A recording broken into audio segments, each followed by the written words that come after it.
Dans le centre historique de Paris, à 2 pas du Louvre et du Jardin des Tuileries, presque invisible de la rue, un passage secret entre les immeubles. La Galerie Vivienne.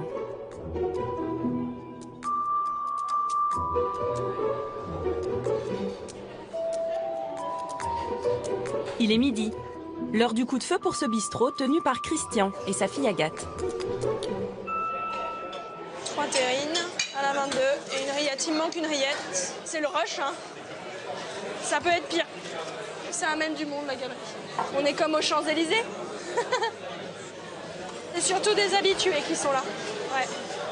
Il n'y a pas beaucoup de touristes. Il y a beaucoup de bureaux, beaucoup de gens qui viennent travailler par là. Hop. Qui c'est toi qui encaisse? Oui, c'est moi qui encaisse. Et voilà. Merci beaucoup. La galerie, ça fait partie de moi. Ce bistrot, je l'ai connu depuis que je suis petite. On fêtait Noël avec ma grand-mère ici. Pour le moment, je ne me vois pas partir ailleurs. C'est comme à la maison. Ce restaurant populaire est tenu par la même famille depuis plus de 50 ans. À l'intérieur, tout est d'époque. Du Sky, du Formica, rien n'a changé depuis les années 60 quand la mère de Christian était aux manettes. Voilà ma mère qui est au comptoir. C'est l'empreinte familiale, c'est la mémoire. Il y a eu mes parents avec mon aide. Et maintenant, il y a ma fille Agathe qui est dans les starting blocks pour reprendre. 3 générations, c'est une belle performance. C'est assez rare.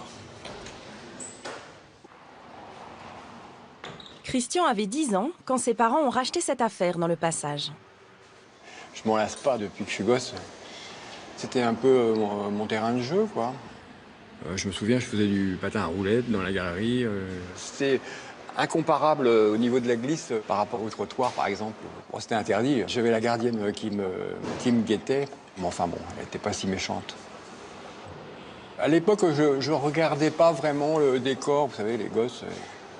Bon, c'est vrai que maintenant, je lève un peu la tête. C'est vrai que cette galerie, elle est belle. Je me sens privilégié d'être là, quoi. La Galerie Vivienne est l'un des 17 passages couverts qui subsistent dans la capitale.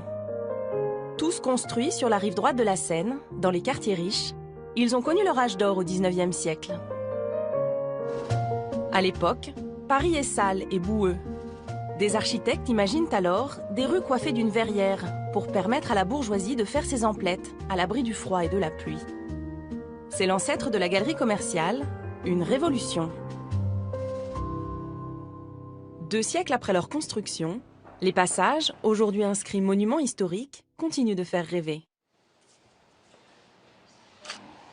Comme ces futurs mariés, venus tout spécialement de Lille. En fait, on voulait un passage couvert. On trouvait ça vraiment le charme de Paris, tout ça, et c'est un peu magique. Donc, voilà.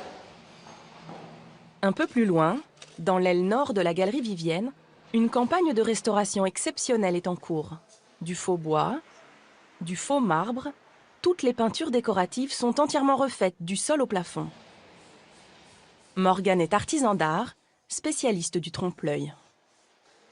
Alors, je suis en train de réaliser un faux bois. C'est du chêne moyen. Alors là, c'est l'ébauche. Le bois, ça se fait en 2 étapes. Il y a un ébauche, on peut appeler ça une sous-couche. Après, je vais dessiner la ronce.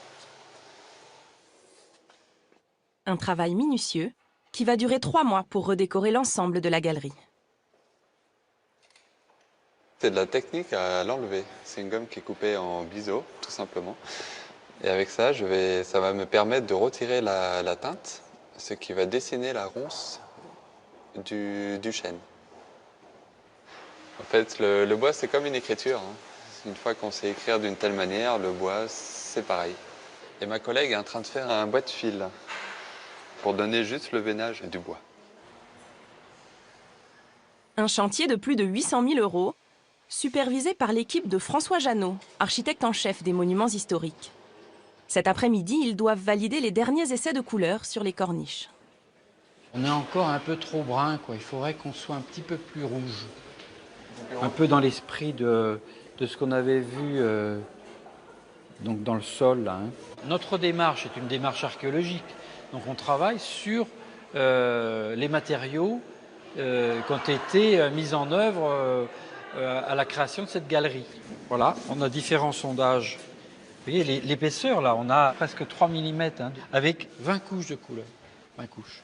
Donc effectivement, il y a un choix à faire. On a pris le parti de revenir aux teintes d'origine. Voilà. Donc la teinte d'origine, c'est celle qui est la première, hein, celle qui va être la plus profonde. Donc, pour la corniche, c'est brun-rouge, on a cette teinte qu'il faut qu'on arrive à trouver. Puis le reste, les pilastres, c'est ce faux marbre un peu orangé, enfin couleur pierre, quoi, hein, qui a été révélé par les sondages. Pour le socle, là aussi, on est parti pour celui qui est un petit peu maladroit par rapport à celui-là qui est tellement bien fait qu'on dirait vraiment de la pierre. C'est curieux à dire, mais les galeries commerçantes, il y avait quand même une rapidité dans l'exécution. Hein. Donc on a une certaine maladresse dans l'exécution.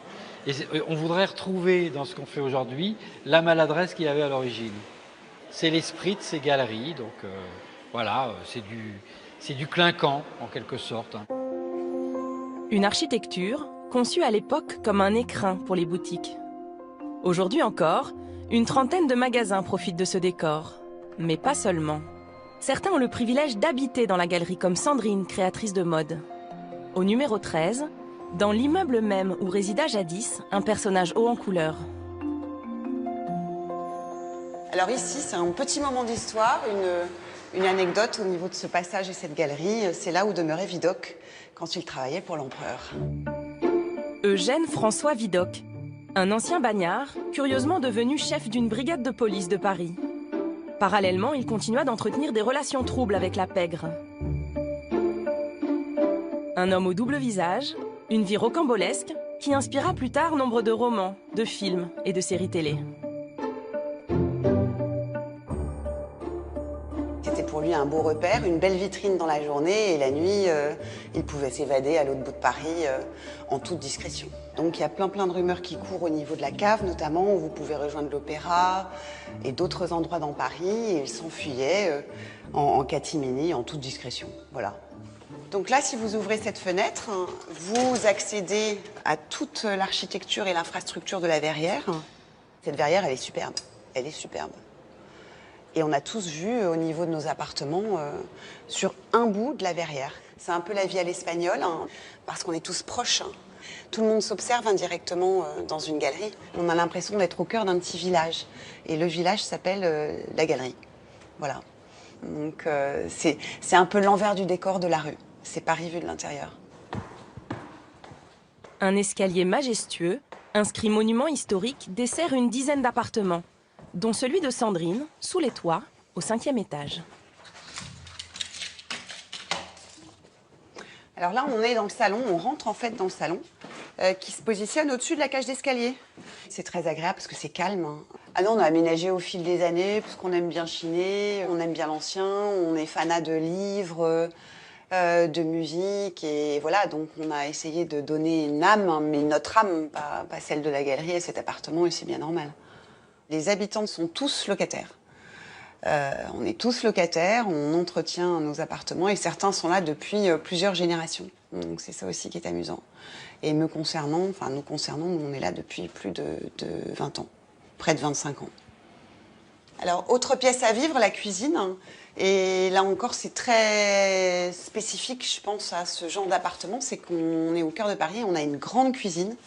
Volumineuse, qui est un régal, hein, et c'est pas donné à tout le monde d'avoir le piano de son grand-père dans une cuisine.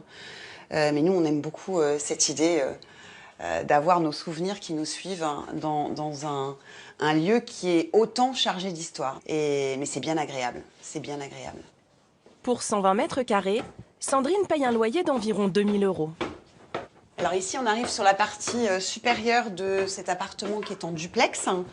Et on a un petit puits de lumière qu'on a aménagé un petit peu en serre avec quelques plantes qui permet à la fois de filtrer les rayons du soleil, mais qui en même temps inonde tout l'étage supérieur du duplex. Alors ici, vous êtes dans la chambre qui est exposé au nord, sous les toits, avec une petite anecdote au niveau de la salle de bain. Ce sont des poutres qui proviennent de la galerie, des greniers, qui ont parfois quelques dessins. Et là encore, c'est chargé d'histoire, c'est amusant, c'est un beau clin d'œil aussi à cette bâtisse et à ce bel immeuble. On est très très attaché à ce lieu et on y a développé quelque part une relation particulière. C'est ça, habiter dans un passage, au cœur de Paris et au cœur du vieux Paris. 1 kilomètre à l'est de la galerie Vivienne, dans le quartier du Marais se cache le passage de l'Ancre, considéré comme le plus ancien de la capitale. De l'extérieur, une simple porte cochère. À l'intérieur, un petit air de campagne. Autrefois couvert, il accueille encore une dizaine d'échoppes, dont une insolite. Celle de Thierry Millet, le dernier réparateur de parapluies en France.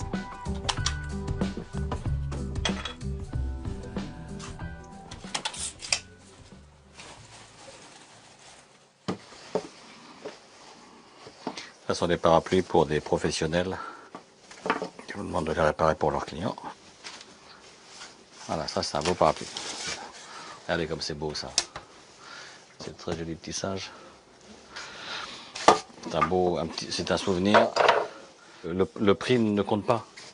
C'est de trouver une solution. Il y a plein de choses à refaire, donc on va le démonter puis on va remettre ça d'aplomb.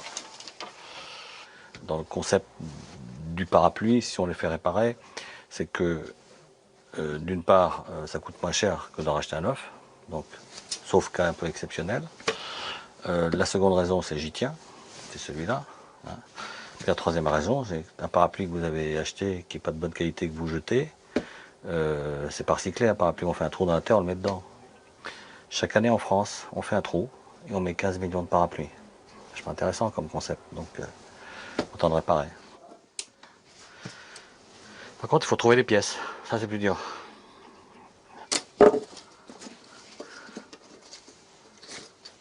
Sur le marché, il n'existe plus de fournisseurs de pièces détachées. Alors Thierry les récupère sur des parapluies trop abîmés pour être réparés. Depuis qu'il a repris la boutique il y a 14 ans, il s'est constitué une petite mine d'or. Je pense que ça devrait être bon. J'étais cadre dirigeant, puis je me suis retrouvé en recherche d'emploi, que je ne retrouvais rien. Trop beau, trop grand, trop petit, toujours un problème. Et un jour, une amie m'a dit, écoute Thierry, j'ai vu une affaire à reprendre, va voir, je t'ai vu dedans.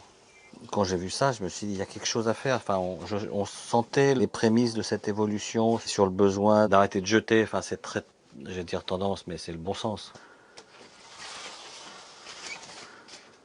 Une affaire qui marche. Thierry remet à neuf 8 à 10 000 pièces par an. Voilà, ce parapluie est réparé. Magnifique, tout va bien. Mais parfois, les dégâts sont tels qu'il faut improviser. Là, j'ai un très beau parapluie. Et vous voyez, cette pièce-là est complètement fendue. Il faut vraiment que je refasse une pièce comme ça, au plus proche. Et je vais aller voir mon petit camarade qui est ébéniste, qui a un tour à bois. Et ça sera beau. On va essayer de se débrouiller. Let's go! Pour cette réparation spéciale, Thierry rejoint un artisan ébéniste qui travaille à 2 pas du passage de l'Ancre, dans le quartier des Halles, et qui lui aussi a pignon dans un passage. Et voilà, nous arrivons au passage du Bourg-l'Abbé. Là se trouve mon ami Lully. Une galerie restée dans son jus, qui abrite l'une des dernières menuiseries d'art de Paris.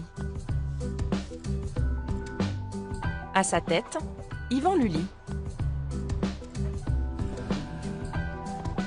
Comment vas-tu? Oui, Thierry. Là, mon grand. Ah bien, ouais. T'aurais pas un petit morceau de bois qu'on va tourner?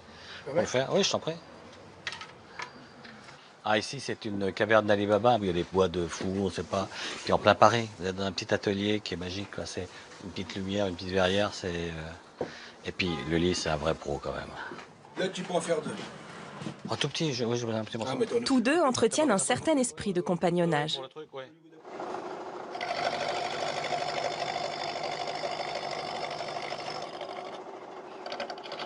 Thierry, c'est un copain, ici, il vient, il prend le sel, le poivre, il fait ce qu'il veut.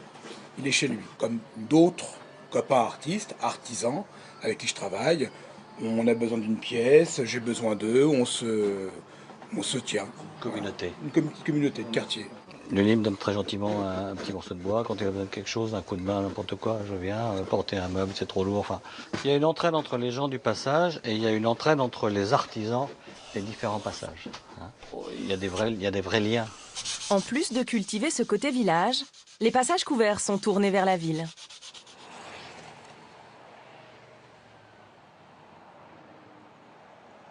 Le jour se lève à peine dans le quartier de l'Opéra et sur les grands boulevards. Il est 7 heures, l'heure à laquelle les gardiens rouvrent les galeries. Les passages couverts sont des voies privées, fermées la nuit. Les passants sont autorisés à circuler uniquement la journée. Ici, sous la verrière du passage Jouffroy, une institution fait l'attraction depuis 1882, le musée Grévin.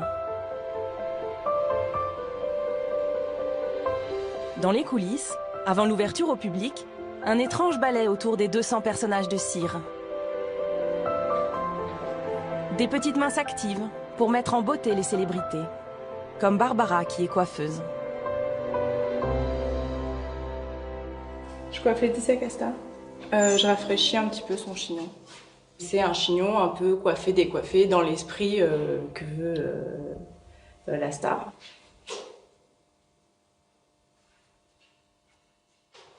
T'as fini, Barbara? Ouais, c'est bon. Clémence, elle, est costumière. En fait, on est un peu comme sur les podiums, les assistantes, elles remettent les robes. Bah, nous, c'est pareil, comme les gens, ils sont proches, parfois ils bousculent un peu les choses. Et en fait, tous les matins, on remet en place les robes, les costumes, on boutonne ce qui a été déboutonné. Et on fait en sorte que ça soit joli, que ça ait pas l'air trop figé, en fait, qu'il y ait une sorte de vie dans le costume. Et puis, comme ça...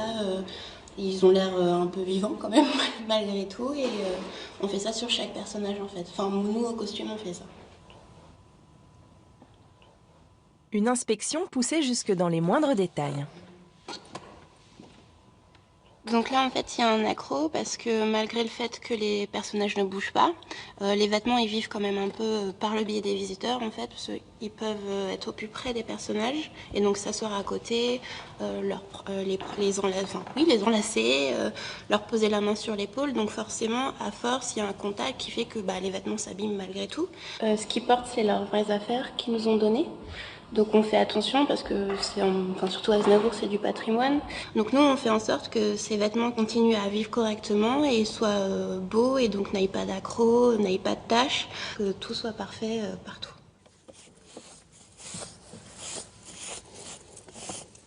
Comme ils ne bougent pas, ils prennent un peu la poussière. Donc on les dépoussière un peu. Oui, c'est fini.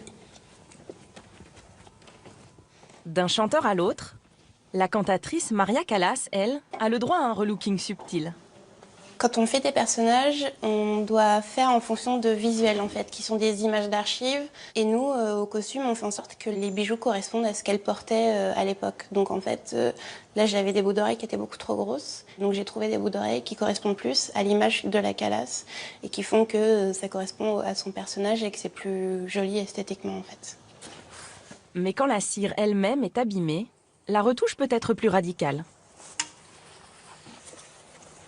En fait, là, on change la tête parce que hier, il y a eu un petit accro et parfois, on a des doubles. Donc, Junio, ça fait partie des personnages où on a un double de tête, ce qui nous facilite les choses. Comme ça, s'il y a un accro, on a juste à changer la tête. Ou les mains. On a aussi des doubles de mains. En fait, ils sont en kit. Et on les assemble et on les désassemble. La réparation demandera plusieurs heures de travail et se fera sous les toits, dans les ateliers. La cire, c'est l'âme de Grévin. Il faut 6 mois pour fabriquer un personnage avec le même savoir-faire qu'au XIXe siècle. Le visage est entièrement modelé à la main par des artistes sculpteurs. les cheveux implantés un à un pour rendre l'illusion parfaite. Eric est chargé des raccords maquillage en cas d'accident, comme ce matin avec Gérard Jugnot.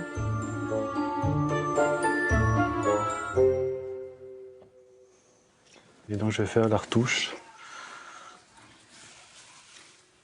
Déjà, je mets une base que je veux faire pénétrer dans la cire. Sur les cires, on peut travailler que à l'huile. Une autre peinture ne tiendrait pas, ça ferait pas un beau résultat pour avoir la transparence et la luminosité qu'on peut atteindre avec l'huile. Voilà. Et là, je fais juste un petit grain de peau sur son crâne. Et donc voilà, je pulvérise, je tapote juste un petit peu pour jeter des petites touches de peinture et avoir la matière.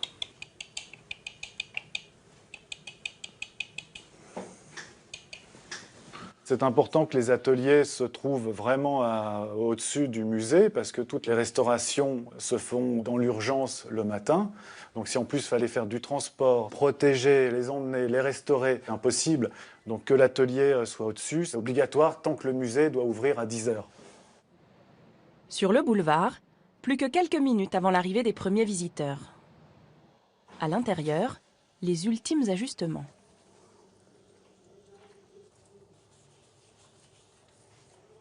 Chaque année, les personnalités de Grévin attirent 700 000 curieux. En fait, les visiteurs, quand ils ont fini le parcours, ils sortent directement dans le passage Geoffroy. Donc ils sont souvent étonnés d'arriver dans ce passage avec cette architecture particulière. Donc comme ça, il y a une espèce de transition qui n'est pas directe, ils ne reviennent pas à la réalité tout de suite. On reste dans un côté un peu parisien typique qui fait que les visiteurs, en fait, ils continuent la visite même en étant dehors. Un peu plus loin, dans le passage Jouffroy, au milieu des touristes, un photographe amoureux de la capitale. Gilles Targa prépare un livre sur les lieux cachés de Paris qui fera la part belle au passage. C'est jamais pareil. D'une minute sur l'autre, c'est jamais pareil. Graphiquement, c'est passionnant et c'est quand même quelque chose qui épate le monde entier. Ces passages couverts, c'est assez unique. Ce sont des lieux qui sont intemporels. Et on est dans un ressenti parisien qui est proche de ce qu'on peut lire dans Balzac ou dans Zola, qui renvoie à l'histoire de Paris, l'histoire de la littérature, l'histoire en général. C'est l'âme de Paris. Ce matin, il cherche des points de vue étonnants. Il a eu l'envie de découvrir le seul hôtel construit au cœur d'une galerie. L'hôtel Chopin, tenu par Marie-Lise. Bonjour, madame. Monsieur. L'hôtel donc est ouvert depuis 170 ans. C'est l'un des plus vieux hôtels de Paris, puisqu'il date de 1846, avant le développement des voies de chemin de fer. Il n'y a pas de serrure à la porte de l'hôtel. Il est ouvert 24 heures sur 24, 7 jours sur 7, depuis 1846. Il y a la chambre 310. D'accord. Ok, super, 310. Bon, je vous emmène. On y va. Donc, je vais vous montrer une chambre qui donne sur les toits, qui est juste au-dessus de la verrière. Hop, allez-y. Entrée.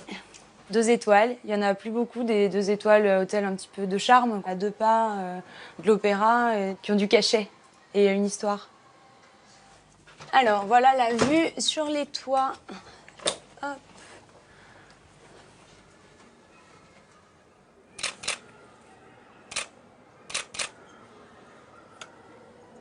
Il y a un cadrage ici qui a tous les éléments graphiques qui me fascinent. On se rend bien compte que la verrière est extrêmement élaborée. On perçoit les ventilations, la structure dont on n'a pas idée en bas. C'est un long serpent qui est très étonnant. On pourrait, en passant rapidement, avoir la sensation que c'est du zinc et on a la transparence qui est apportée en dessous, on ne l'aperçoit pas au-dessus. Il y a la patine qui la rend encore plus extraordinaire. On pourrait faire aujourd'hui probablement des panneaux de verre plus grands, plus vastes, plus lumineux. Mais je pense que cette verrière du passage Jouffroy est vraiment un beau témoignage de l'histoire qui avance, mais qui a su garder son âme. Photographier une verrière, c'est profiter de moments de lumière qui sont extrêmement fugaces, extrêmement changeants. J'ai parcouru des dizaines de fois, des centaines de fois ces passages qui jamais n'ont la même luminosité. C'est assez magique, c'est ça, c'est que c'est vraiment des moments uniques. Pour la suite de la séance photo, un endroit encore plus secret, dans les profondeurs de l'hôtel.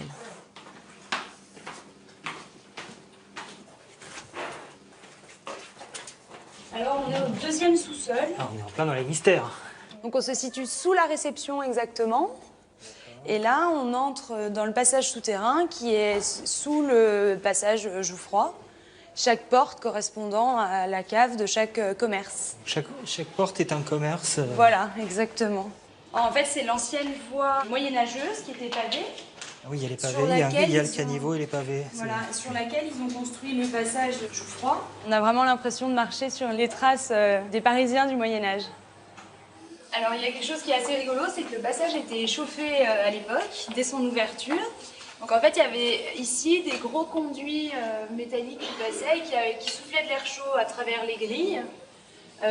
Et qui chauffaient le passage. Ça permettait aux clients aisés de faire du shopping au chaud. C'est tout à fait étonnant et je me suis toujours interrogé sur qu'est-ce qu'il y avait sous ces grilles. Aujourd'hui, je suis comblé, je l'ai vu. Je regarde passer les gens.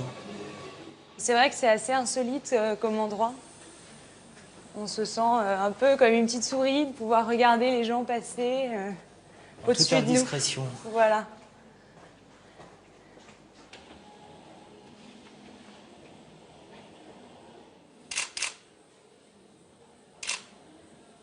On voit bien la verrière au travers.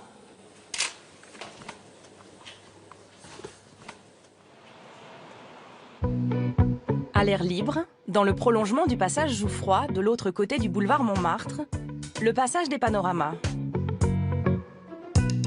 Historiquement le temple des philatélistes et des amateurs de cartes postales anciennes, la galerie a vu s'installer ces 10 dernières années de nouveaux voisins.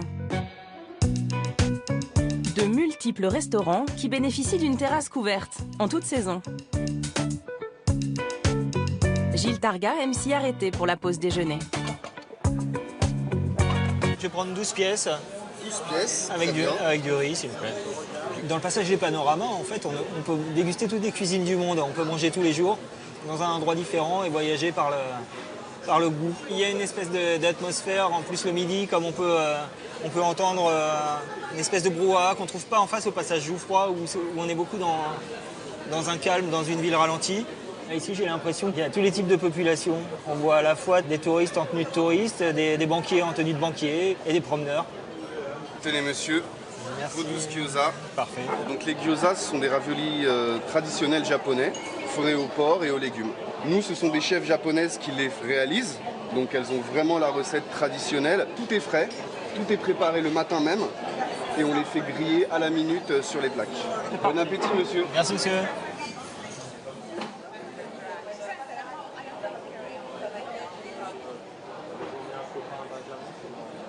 La viande est très bonne, très bien épicée, c'est excellent.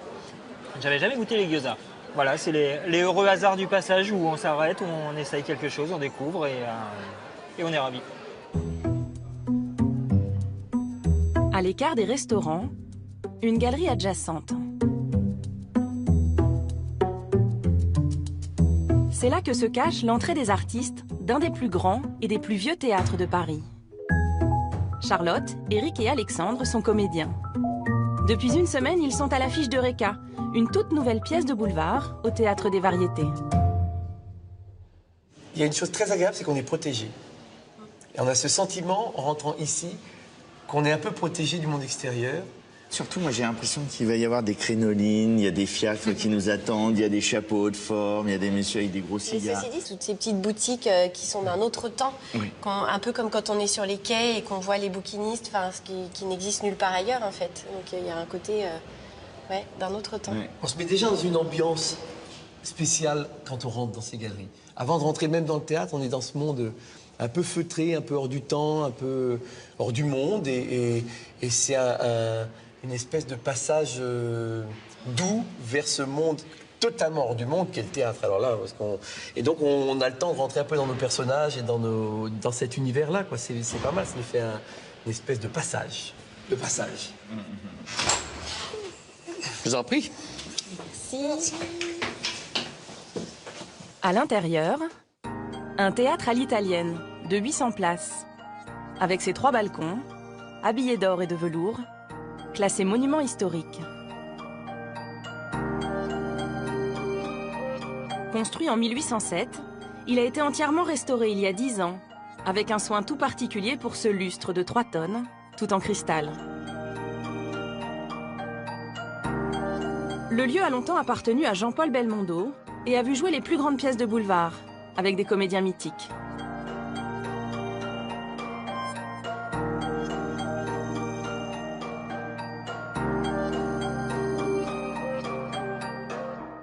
Je t'en laisse dans les petits. Mets les pas dedans.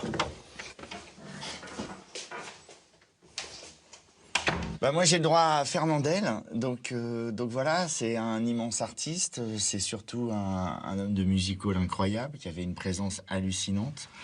Et puis effectivement, quand on voit son nom, Pell Fernandel, ça fait quelque chose, quoi. C'est un peu la première fois que ça m'arrive, j'espère que ce sera pas la dernière. Sur scène, moins d'1 heure avant le début du spectacle, c'est le branle-bas de combat. Sous la direction de Ricardo, le régisseur du théâtre, le décor de l'après-midi doit laisser place à celui du soir. Allez, on va sortir le décor là. On installe le 19h.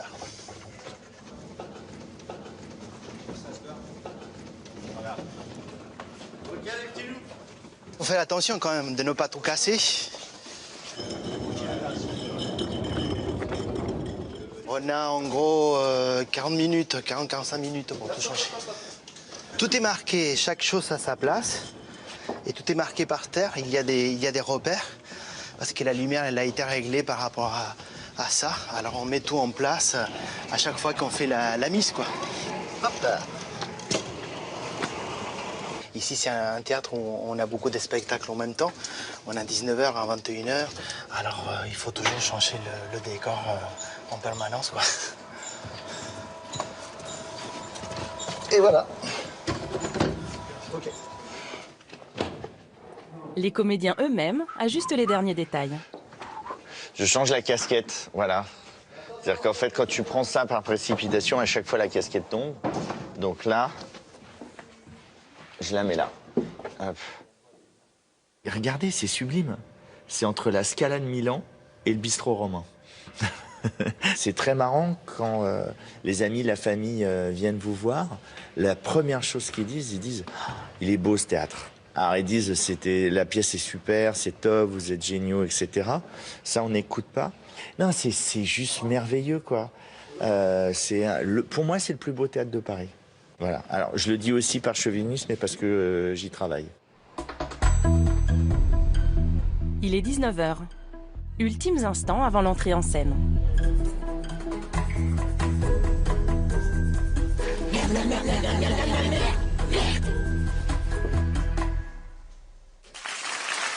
Chaque soir, la troupe perpétue la tradition du théâtre de boulevard qui faisait courir le tout Paris au XIXe siècle.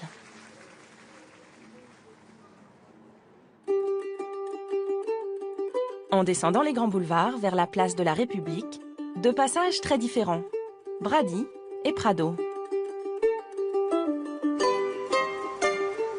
Depuis les années 70, le passage Brady attire beaucoup de touristes pour son côté exotique. Sur 200 mètres se concentrent des boutiques indiennes et pakistanaises, épiceries, bazars et surtout des restaurants.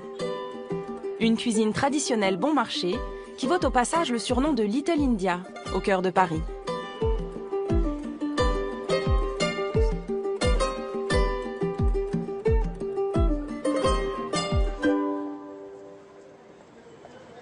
Deux rues plus loin, le passage du Prado est beaucoup moins connu. Il abrite essentiellement des salons de coiffure africains, une vingtaine collés les uns aux autres. Les clients viennent de toute l'Île-de-France, notamment les femmes, pour se faire poser des extensions, selon un savoir-faire unique que maîtrise Evelyne. Là, je fais des nattes pour poser un tissage. Un rajout, comme on dit en général.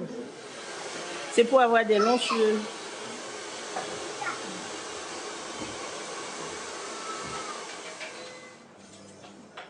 Ça fait 2 heures, 3 heures, donc il faut s'armer de patience après.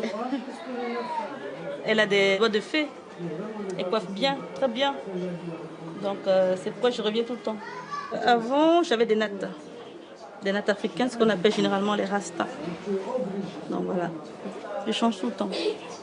Donc c'est dans mon budget, tous les fins du mois.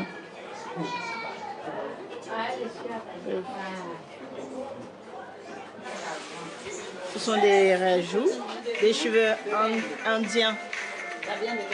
Les cheveux indiens. Là, je fixe avec du fil et de l'aiguille.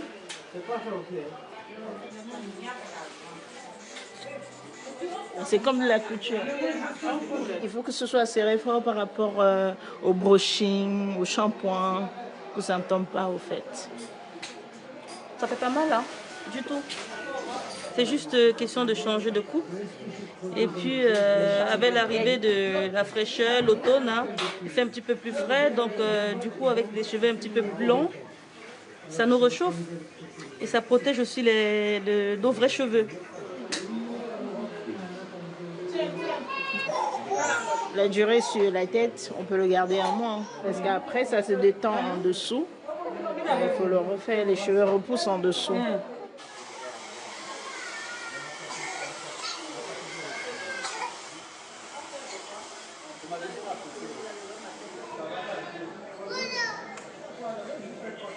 Deux heures plus tard, changement de look.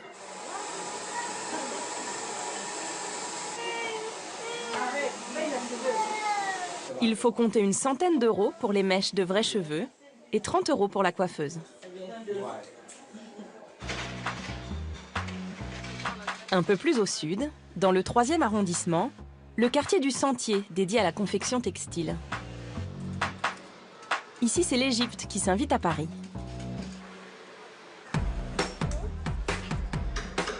Depuis quelques mois, le passage du Caire est plongé dans le noir. La verrière a disparu. À la place, un plafond de bois sur 400 mètres de long. Jean-Frédéric Grevet est architecte du patrimoine. Il vient contrôler l'avancée des travaux, la rénovation intégrale de la verrière, l'un des chantiers les plus techniques de sa carrière. Bonjour messieurs. Vous posez les plaques là aujourd'hui? Vous en avez fait combien là pour aujourd'hui? Une dizaine? La verrière ici était dans un état absolument catastrophique. Les verres étaient cassés, donc l'eau s'infiltrait bien sûr. Et puis la structure elle-même, toutes les pièces métalliques étaient complètement rongées par la rouille. Et donc il y avait vraiment urgence à intervenir ici. La verrière a été vraiment restaurée à l'identique dans sa forme générale, c'est-à-dire la pente de toit, la hauteur du toit. Cette pièce-là était à cet endroit-là exactement auparavant. Par contre, la manière dont on a assemblé les pièces entre elles, là, c'est un petit peu différent. La grosse poutre, qu'on appelle une sablière en termes de charpente, eh bien, traditionnellement, elle repose sur le mur. Sauf qu'ici, les murs, ils sont construits en maçonnerie. Dedans, il y a des pièces de bois et avec le temps, ça s'est vraiment déformé.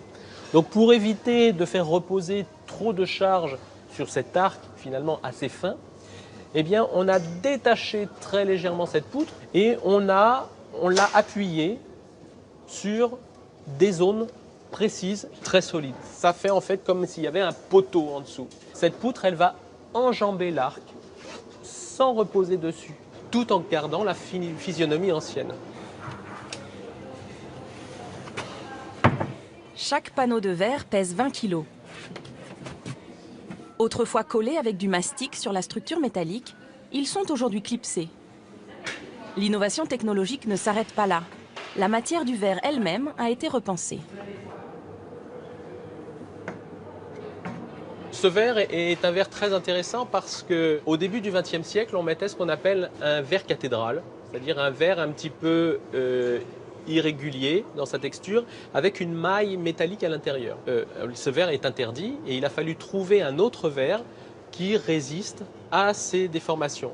Donc on met ce qu'on appelle un verre sécurite, c'est-à-dire c'est le même verre qu'on a pour nos pare-brises de voiture. Ce sont 2 plaques de verre qui sont collées entre elles. C'est très résistant. Par contre, ce qu'il y a en plus ici, c'est qu'on n'a pas choisi un verre justement comme les pare-brises de voiture, on a choisi un verre qui est ce qu'on appelle flouté. C'est-à-dire que si je mets ma main par-dessus, vous voyez bien ma main en transparence. Et puis plus je vais m'éloigner, plus ma main va devenir floue. Et en fait, quand on est en dessous, on voit comme un espèce de brouillard. C'est l'effet que produisait auparavant le verre cathédrale qui créait ce flou artificiel. Le chantier va durer 2 ans. Coût total, 3 millions d'euros. Payé pour l'essentiel par les copropriétaires du passage, avec une subvention de la mairie de Paris. Là, on voit la moitié de la longueur principale déjà faite. La suivante ne va pas tarder. Restaurer un passage couvert, c'est aussi très important pour le dynamisme économique. Parce qu'avant les travaux, le passage était sombre, en mauvais état, il pleuvait dedans. Aujourd'hui, déjà maintenant qu'une partie est découverte, eh bien, les gens ont récupéré un éclairage avec de la lumière naturelle, donc déjà plus un sens de la vie, du mouvement. Voyant du neuf, les gens vont revenir plus facilement. Ça redonne de la vie à ces cœurs d'îlots qui étaient souvent un petit peu à l'abandon, un peu tristounets. Si tu n'étais pas là, comment pourrais-je vivre? Près des Halles, le passage du Grand Cerf était quasiment déserté dans les années 90 et a bien failli disparaître. Entièrement rénové, il est aujourd'hui devenu chic et branché. Les projets que je fais, presque sans trêve. Même un soir sans te voir, je me frissonne. Tu reviens et soudain, plus de tristesse, car tu sais dépasser d'une caresse. J'aime bien ce passage en fait et je leur ai dit, comme il y a un peu de vent et que le vent du coup c'est un peu bruyant pour de la cappella, j'ai dit si on allait dans le passage avec la reverb, ça peut être sympa et voilà, on s'est mis là. C'est drôle. Pour se démarquer des autres, le passage du Grand Cerf a trouvé son style, attiré des boutiques tendance, comme celle d'Adrien, un opticien spécialisé dans le vintage. Bonjour. Bonjour, qu'est-ce qui vous amène? J'aurais besoin de faire resserrer les lunettes. Oui, bien sûr, il n'y a pas de problème.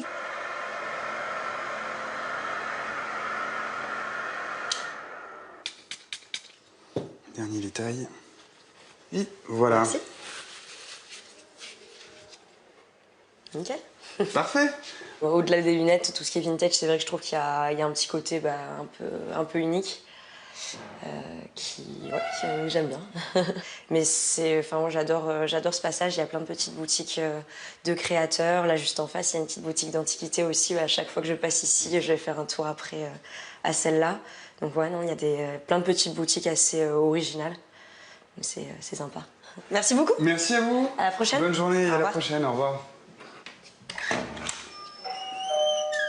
En général, ce qui plaît le plus, c'est justement le concept, que ça soit complètement original, que ça change en fait énormément. Le truc, c'est qu'on va peut-être avoir moins de montures d'un point de vue numérique ici, mais d'un point de vue choix, ça va être beaucoup plus important en fait qu'un magasin classique, parce qu'on retrace un siècle de lunettes. Et donc au final, on va avoir beaucoup plus de choix à ce niveau-là, en termes d'originalité. Là, par exemple, on a le début du siècle juste ici, où là, on va retrouver en fait, des modèles donc, type lunettes fil de fer, que portaient autant Robespierre que Gandhi, que le capitaine Dreyfus, par exemple. Donc des montures très souples, avec des branches crochets, notamment. Chose qui n'existe plus du tout aujourd'hui, en fait. Par exemple, si on continue un petit peu dans le côté historique, on va pouvoir trouver aussi quelques pince-nez, l'exact même modèle que le président des États-Unis, Theodore Roosevelt. Donc, ça se portait comme ceci. Oui, oncle Picsou, quoi. Oncle Picsou, c'est exactement pareil. Ce qui est assez sympa, c'est que d'un tiroir à l'autre, en fait, on change complètement d'époque. C'est-à-dire que là, on va partir sur une monture qui date des années 70, où là, pour le coup, il y avait quelque chose qui était très étonnant parce qu'elle se déroule entièrement, en fait. Voilà. Et ensuite, hop, elle se renroule sur elle-même. C'est pas le genre de modèle qu'on trouve très souvent, et c'est assez sympa, et surtout à montrer, et les gens apprécient aussi beaucoup ce genre de choses. Après, on va se retrouver sur des modèles beaucoup plus iconiques, où là, pour le coup, on va avoir complètement un style Marilyn Monroe qui est purement américaine, avec les finitions qui sont Tout ce qui manque là-dessus, c'est une Cadillac, quoi, en fait, avec, par exemple. Tout ça, ce sont des modèles qui n'ont jamais été portés. C'est le propriétaire du magasin qui a beaucoup voyagé en Europe et aux États-Unis pour remettre la main sur des stocks endormis. On a été déjà contacté pour avoir la chance d'équiper en fait Lambert Wilson et Audrey Tautou dans le film L'Odyssée, qui est un biopic sur la vie de Commandant Cousteau, et Nathalie Portman pour son prochain biopic sur la vie de Jackie Kennedy, donc qui portera aussi une de mes montures. Voilà, donc avec un peu de fierté quand même. C'est le bouche à oreille en fait qui fonctionne le plus. C'est le bouche à oreille parce que comme on n'a pas pignon sur rue, forcément on est nettement moins visible.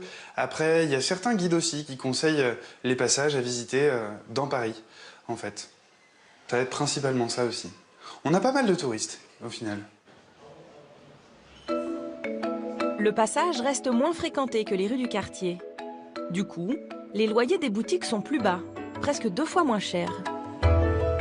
Ceux qui font le pari de s'installer ici misent sur le cadre. Exceptionnel. La verrière est à 12 mètres au-dessus du sol. C'est la plus haute de toutes les galeries de Paris. Yann, le président de l'association des commerçants du passage, est l'un des rares à avoir le droit d'y accéder par un escalier dérobé.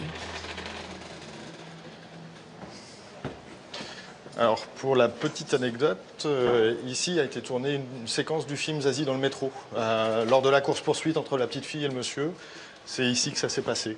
Voilà. Alors là, on est au niveau de la verrière, donc c'est vraiment le toit du passage. Et puis, là, il y a une petite surprise. On est vraiment sur le haut du passage avec une vue en contre-plongée et toute la structure métallique qui rappelle un peu la période Eiffel et Art déco du début du siècle. Ici, toutes les petites fenêtres, en fait, c'est partie c'est les logements sociaux de la ville de Paris. Donc c'est une partie HLM. Voilà, donc j'habite dans un endroit magnifique. En tout, 19 logements, du studio aux 4 pièces, allant de 300 à 600 €.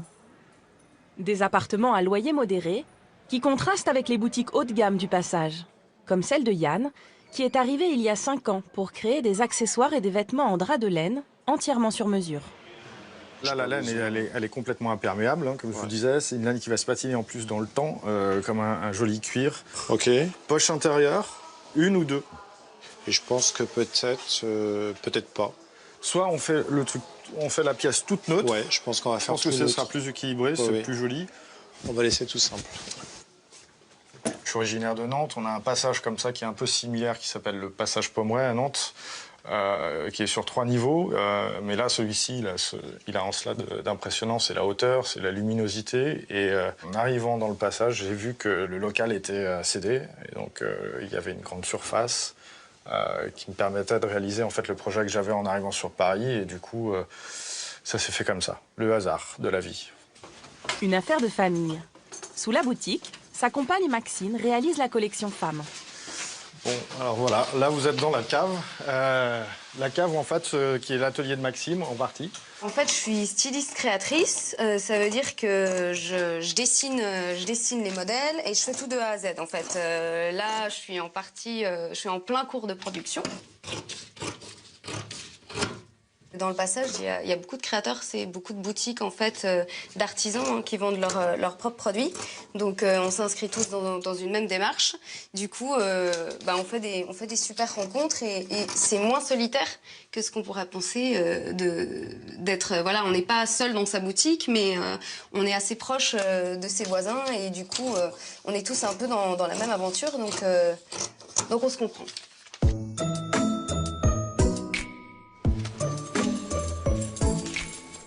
Il est 20 h. Le va-et-vient des clients se termine. Ne reste que les commerçants. Après avoir fermé boutique, ils retrouvent le passage rien que pour eux.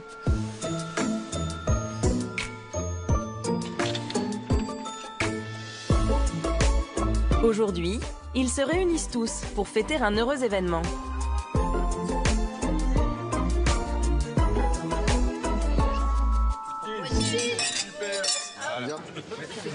La naissance d'Eliott, la fille de Maxine et Yann, La dernière arrivée dans le passage. Comme une petite famille en fait. Une grande famille. Grande famille. Grande ouais. famille. Ça s'agrandit. C'est vrai que c'est un peu la mascotte parce que elle est pas mal là, on travaille ici, donc on s'organise quand même autour du lieu avec la petite, donc tout le monde la connaît bien. C'est toujours sympathique de se retrouver. Hein, mademoiselle? C'est comme un village, c'est plus sympa qu'un village. Mais c'est la maison. À l'écart du bruit de la capitale, des parenthèses hors du temps, insolites et poétiques. Vieux de 200 ans, les passages couverts ont gardé leur charme d'antan et continuent d'écrire leur histoire.